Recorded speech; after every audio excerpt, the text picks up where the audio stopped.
आज की इस वीडियो में दोस्तों मैं आपको बताने वाला हूं कि ग्रो ऐप से आईपीओ में कैसे अप्लाई करते हैं। अगर आप ग्रो से किसी भी आईपीओ में अप्लाई करना चाहते हैं तो आप बहुत ही इजी तरीके से अप्लाई कर सकते हैं और इसी का पूरा प्रोसेस आज की इस वीडियो में मैं आपको बताने वाला हूं। तो इसके लिए आपको अपने मोबाइल में अपना ग्रो एप्लीकेशन ओपन करना है। उसके बाद आप नीचे आएंगे और यहाँ पर आपको आईपीओ का ऑप्शन दिख जाएगा और इस आईपीओ के ऑप्शन के ऊपर जितने भी नंबर लिखे होते हैं उतने आईपीओ अभी ओपन हैं। अगर आप उनमें अप्लाई करना चाहें तो आप अप्लाई कर सकते हैं। तो सिंपली आपको इसी आईपीओ वाले ऑप्शन पर क्लिक करना है और जैसे ही आप इस पर क्लिक करोगे तो जितने भी ओपन आईपीओस होंगे वो आपको ओपन के सेक्शन में दिख जाएंगे और जिन आईपीओ में आप अप्लाई करते हैं वो आपको अप्लाइड में देखते हैं और जो आईपीओ क्लोज हो जाते हैं वो आपको क्लोज्ड में देखते हैं।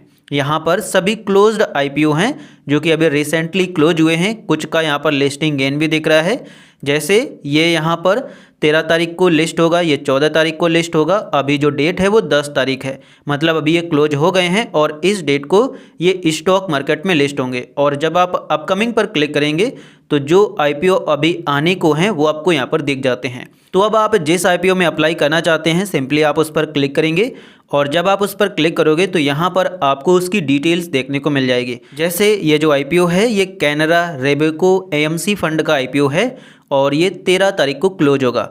ये जो यहाँ पर स्टार्ट हुआ था ये 9 तारीख को ओपन हुआ था और 13 तारीख को क्लोज होगा। और अगर आप इसको अप्लाई करते हैं तो आपको एक लॉट में 56 शेयर्स मिलेंगे 14,168 रुपये में। और इसमें जो मिनिमम इन्वेस्टमेंट है वो इतने रुपए की है और इसका जो प्राइस रेंज रहेगा वो आप 253 रुपये से 266 रुपये के बीच में जिस प्राइस पर अप्लाई करना चाहें अप्लाई कर सकते हैं। जो अलॉटमेंट मिलेगा वो आपको 14 तारीख को ही मिल जाएगा और साथ ही जो लिस्टिंग होगी वो 16 तारीख को होगी। और इस आईपीओ का जो इशू साइज है वो 1326 करोड़ रुपए है, मतलब आईपीओ से ये इतना रुपए कलेक्ट करने वाला है। और इसके बाद जब आप नीचे आएंगे तो यहाँ पर आपको और भी डिटेल्स दिख जाएगी, जैसे एप्लीकेशन डिटेल्स, मतलब कौन कौन अप्लाई कर सकते हैं, किनको किस रेंज में मिलेगा वो आपको यहाँ पर दिख जाएगा और कितने पैसे तक का अप्लाई कर सकते हैं, सारा डिटेल्स यहाँ पर दिया गया है। और इसके अलावा यहाँ पर आपको सब्सक्रिप्शन रेट दिख जाता है कि किन लोगों ने कितना सब्सक्राइब किया है। जो आईपीओ जितना ज़्यादा सब्सक्राइब होता है वो आईपीओ उतना ही ज़्यादा अच्छा होता है। उसके बाद आप नीचे आएंगे तो यहाँ पर कंपनी के बारे में और भी डिटेल्स दी गई है। यहाँ पर आप प्रॉफिट देख सकते हैं, रेवेन्यू देख सकते हैं और टोटल एसेट्स वगैरह देख सकते हैं। और नीचे आकर के इसके प्रोस एंड कॉन्स देख सकते हैं, मतलब इस कंपनी के बारे में क्या अच्छा है क्या ख़राब है। तो इस प्रकार से सारी आपको आईपीओ की डिटेल्स यहाँ पर मिल जाती है। इसके बाद सिंपली आपको अप्लाई फॉर आईपीओ पर क्लिक करना है और उसके बाद यहाँ पर आपको ये सेलेक्ट करना है कि आप कितने आईपीओ के लिए अप्लाई करना चाहते हैं। साथ ही यहाँ पर अप्लाई एज रेगुलर को आप सेलेक्ट कर लेंगे। अगर आप यहाँ पर प्लस के आइकन पर क्लिक करोगे तो 2 लॉट अप्लाई होंगे और 2 लॉट में आपको 112 शेयर मिलेंगे और इतना रुपया आपको पे करना पड़ेगा। अब जैसे मुझे एक लॉट के लिए ही अप्लाई करना है तो मैंने यहाँ पर सेलेक्ट कर लिया है। इसके बाद यहाँ पर आप प्राइस डालेंगे कि 253 रुपये से 266 रुपये के बीच में आप किस प्राइस पर अप्लाई करना चाहते हैं। तो आपको हमेशा कट ऑफ प्राइस पर ही अप्लाई करना चाहिए। जो कट ऑफ प्राइस होता है वो लास्ट प्राइस होता है। इससे क्या होता है कि अलॉटमेंट मिलने के चांसेस बढ़ जाते हैं।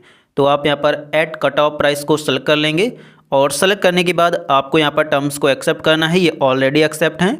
और उसके बाद आपको यहाँ पर अपना पेमेंट मेथड डालना होगा कि ये जो पैसे हैं ये आप किस प्रकार से ब्लॉक करना चाहते हैं। तो आप अपने फ़ोन पे, गूगल पे, जो भी आप यूपीआई ऐप चलाते हैं उससे करा सकते हैं। उसके लिए अगर आपने यहाँ पर अपनी यूपीआई आईडी ऑलरेडी ऐड करके रखी होगी तो यहाँ पर दिख जाएगी। अगर नहीं ऐड है तो आप इस पर क्लिक करेंगे और उसके बाद ऐड यूपीआई आईडी पर क्लिक करके यहाँ पर आप अपनी यूपीआई आईडी ऐड कर लेंगे। अब जैसे मुझे फ़ोनपे से ये पैसे पे करना है तो मैं यहाँ पर अपने फ़ोनपे की यूपीआई आईडी डाल दूँगा। साथ ही मैं आपको बताना चाहूँगा कि आप अपनी ही बैंक से पेमेंट कर सकते हैं, दूसरे किसी बैंक से पेमेंट नहीं कर सकते हैं। मतलब जिसका ग्रो का डीमैट अकाउंट है वो अपने बैंक से ही पेमेंट करेगा। अगर वो दूसरे के बैंक से पेमेंट करेगा तो उसको अलॉटमेंट नहीं मिलेगा। अब जैसे अगर आप मेरी तरह फ़ोनपे से पेमेंट करना चाहते हैं तो आप अपने मोबाइल में फ़ोनपे को ओपन करेंगे और ओपन करने के बाद जैसे ही आप नीचे आओगे तो यहाँ पर आपको आपके बैंक की यूपीआई आईडी दिख जाएगी। तो सिंपली आपको यहाँ पर आना है और इस यूपीआई आईडी को कॉपी करना है और कॉपी करने के बाद यहाँ पर आपको पेस्ट कर देना है।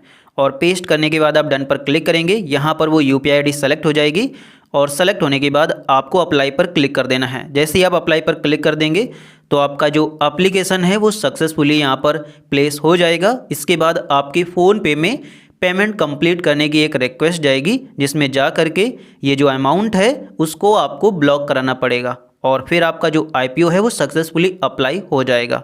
यहाँ पर आपको स्टेटस भी दिख जाता है। जैसे ही आप पेमेंट को कंप्लीट कर देंगे तो यहाँ पर यूपीआई रिक्वेस्ट अप्रूवल में ग्रीन टिक लग जाएगा और उसके बाद आपको कुछ भी नहीं करना है। और अगर आपको अलॉटमेंट मिलेगा तो शेयर्स आपके होल्डिंग में देखने लगेंगे और अगर नहीं मिलेगा तो जो भी आपने पैसा अपना ब्लॉक कराया है वो अनब्लॉक हो जाएगा और आपके अकाउंट के बैलेंस में देखने लगेगा। जब आप पेमेंट करने की रिक्वेस्ट डालते हैं तो इसका अप्रूवल फ़ोन पे में आने में थोड़ा टाइम लगता है, तो आपको वेट करना है और फिर जाके पेमेंट को कंप्लीट कर देना है। तो अभी यहाँ पर आप देख सकते हैं कि पेमेंट रिक्वेस्ट मेरे फ़ोन पे ऐप में आ गई है। सिंपली आप इस पर क्लिक करेंगे।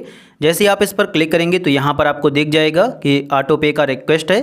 तो सिंपली आपको यहाँ पर क्या करना है कि पे पर क्लिक कर देना है। जैसे ही आप पे पर क्लिक करोगे उसके बाद आपको यहाँ पर सेट ऑटो पे पर क्लिक कर देना है और जैसे ही आप सेट ऑटो पे पर क्लिक करें उसके बाद आप अपनी बैंक का यूपीआई पिन डाल देंगे और जैसे ही आप यूपीआई पिन डालने के बाद सही के बटन पर क्लिक करोगे तो सक्सेसफुली जो आपके ये पैसे हैं ये ऑटो पे पर सेट हो जाएंगे और उसके बाद अगर आपको अलॉटमेंट मिलेगा तो ये पैसे आपकी बैंक से कट जाएंगे और वहाँ पर आपको शेयर्स मिल जाएंगे। और अगर आपको अलॉटमेंट नहीं मिलता है तो ये जो पैसे हैं ये फिर से आपके बैंक अकाउंट में रिफंड कर दिए जाएंगे।